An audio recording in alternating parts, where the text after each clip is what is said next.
Then we got real close. Now they live with me.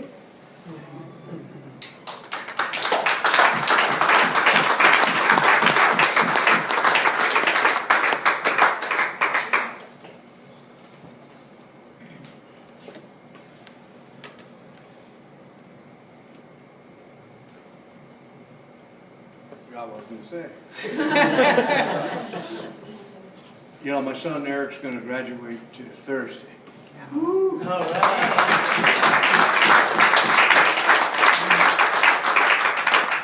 Got to buy him a truck this year for his graduation present. Whoa.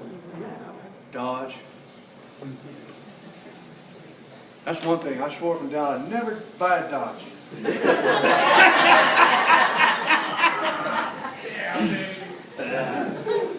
But anyway, he's going to sign up for Merced College, you know. And I just started being an example for him in front of him. You know. They believe in God as they understand God as well. You know. And so he's not fooling us.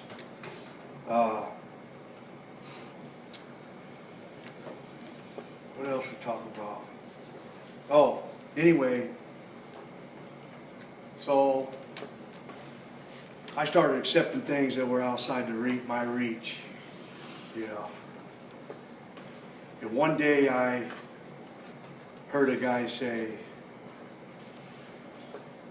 that the answer to this thing was in 2 Corinthians chapter 5, verse 17. It's my favorite verse. I got it on the wall. And it really hit me hard. Therefore, if any man be in Christ, he's a new creature. Old things are passed away. Behold, all things have become new.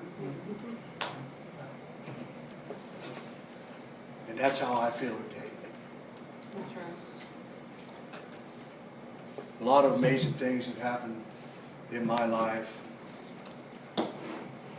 This is the greatest gift that you could ever have. I got a half a dozen guys in here that I'm sponsoring. I had 3 guys pick up a 1-year chip this year. They all have one thing in common. We worked the steps in a couple of weeks.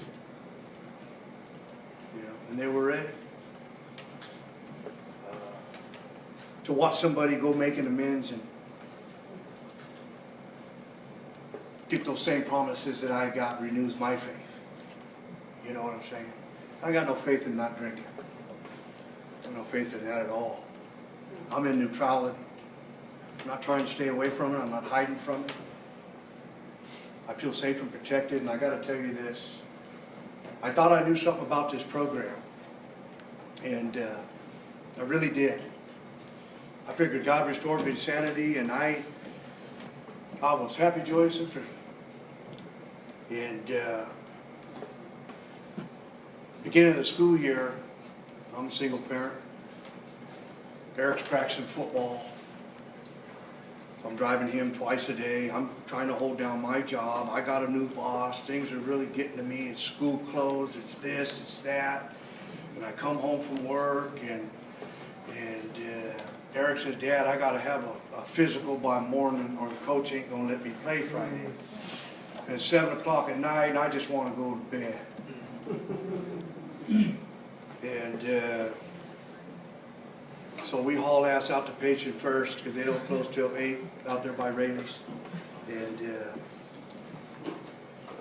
we get the, I'm real restless irritable and discus hip. Bad. Been building up, you know.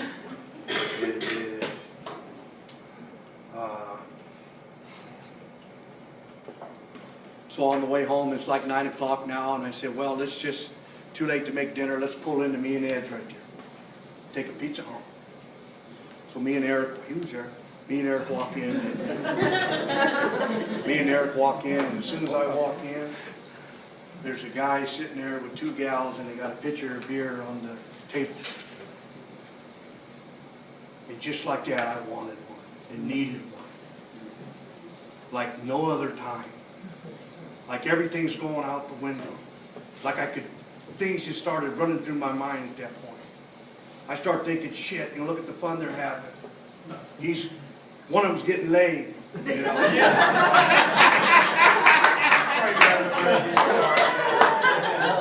One of them's getting laid, And I ain't had any of that in a while. I could probably go to Sex Anonymous and pick up about an 8-year chip. But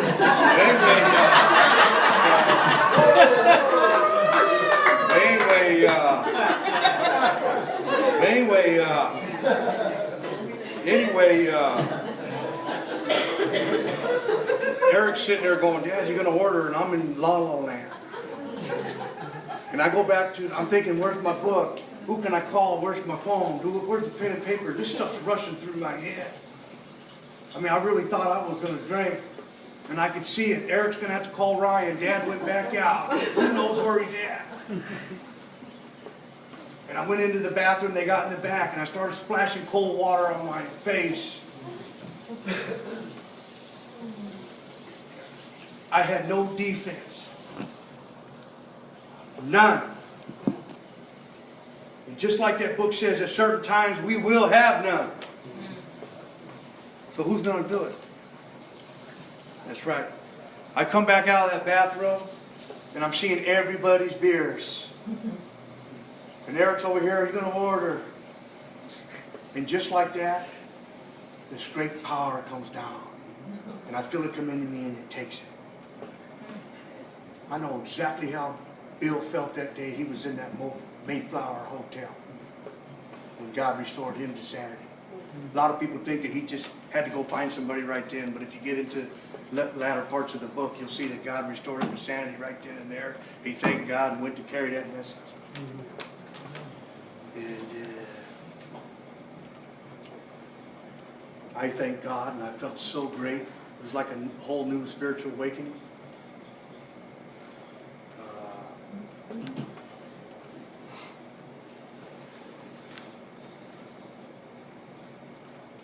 And it dawned on me on the way home that God could and would if he were sought. Amen.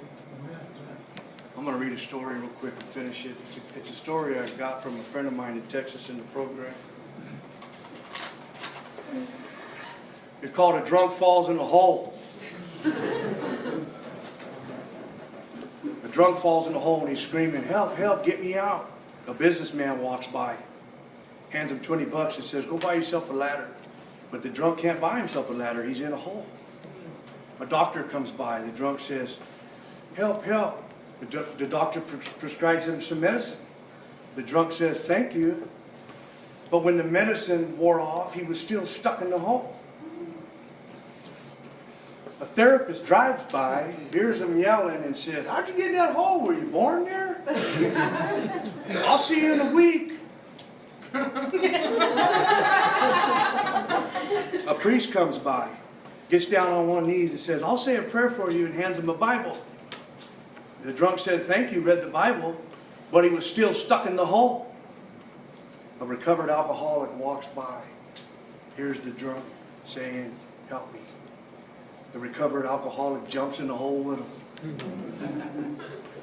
And the drunk says, what are you doing? Now we're both stuck in the hole. And the recovered alcoholic gives him a hug. And he says, buddy, it's okay. I've been in this hole before. I know the way out. God bless you all. Thank you.